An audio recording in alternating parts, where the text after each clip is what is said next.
There is a specific kind of emptiness that descends in the car ride home after a social gathering.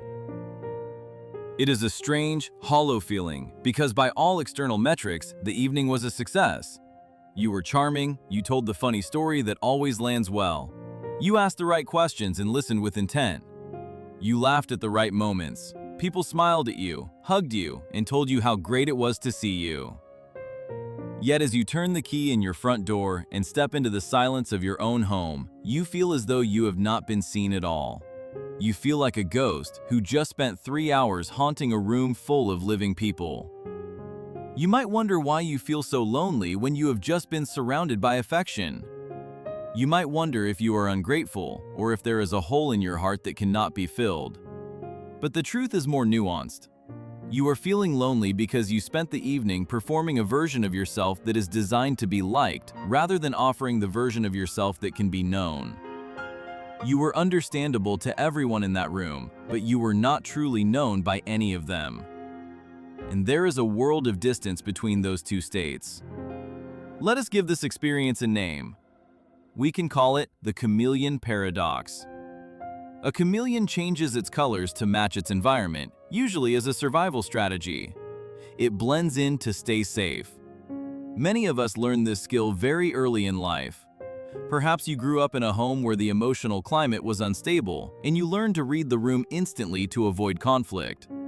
You learned to become what the people around you needed you to be. If they needed a listener, you became quiet. If they needed entertainment, you became funny. If they needed peace, you became agreeable. This adaptation is a brilliant survival mechanism. It keeps you safe.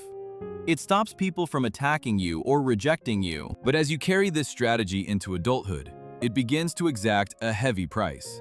You become so good at being a mirror for others that you forget you are supposed to have a face of your own. You become a master of the smooth surface. You offer people a version of yourself that has no sharp edges, no controversial opinions, and no heavy needs. You become easy. And while people love things that are easy, they cannot bond with things that are smooth. The core of this loneliness lies in the difference between your persona and your shadow. Your persona is the curated selection of traits that you know are socially acceptable. It is the part of you that is competent, kind, and low maintenance.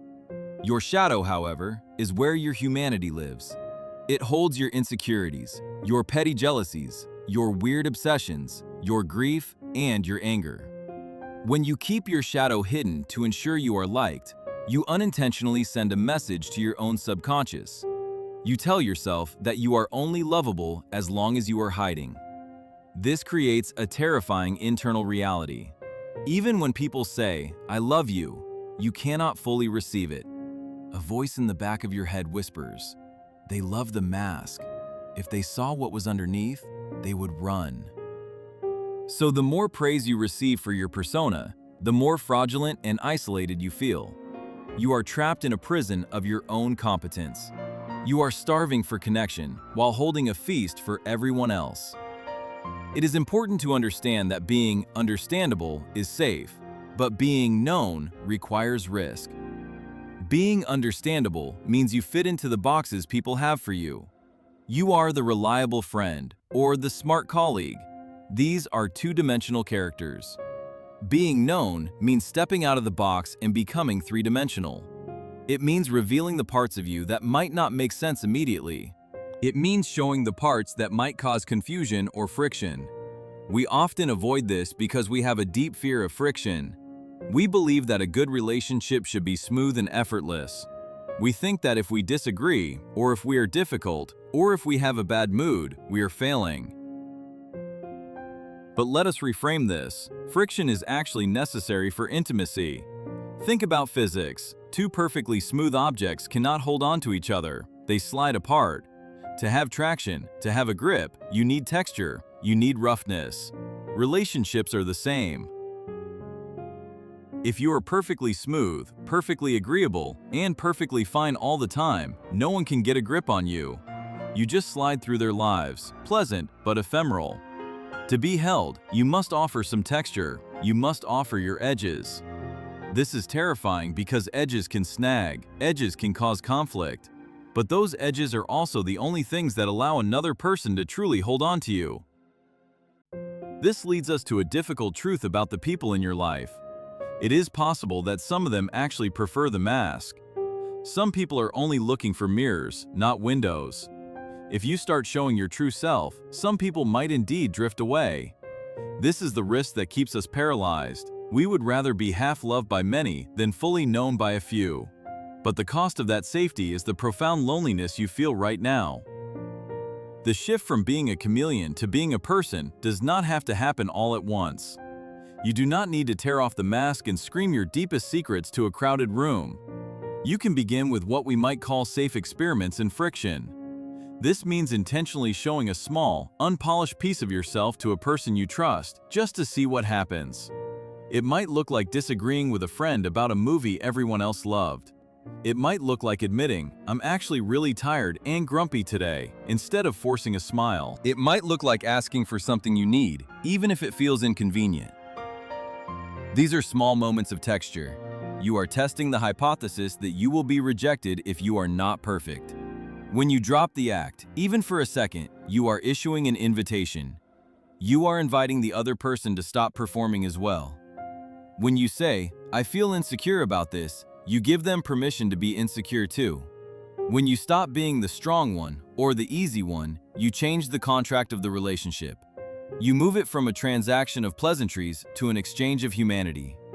There is a myth that we are looking for a perfect match, someone who understands us without us having to speak. But true understanding is a labor. It is a process of translation. You have to speak your language, even if it sounds foreign at first, and let the other person learn it.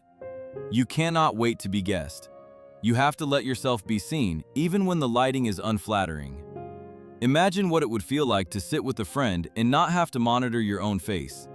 Imagine not having to calculate the right response before you speak. There is a tremendous amount of energy you are currently using to maintain the chameleon field. If you reclaimed that energy, you would feel lighter. You would feel less exhausted after social interactions. You might find that when you stop trying to be everyone's cup of tea, you become a very specific, very potent spirit for the people who actually like the taste of you. You might lose the wide, shallow approval of the crowd, but you will gain the deep, anchoring weight of being known.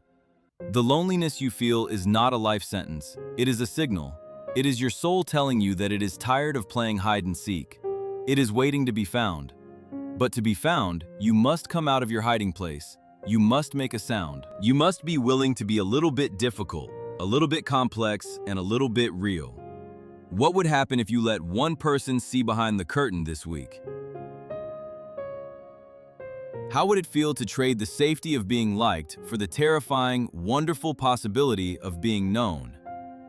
You are worth more than the mask you wear.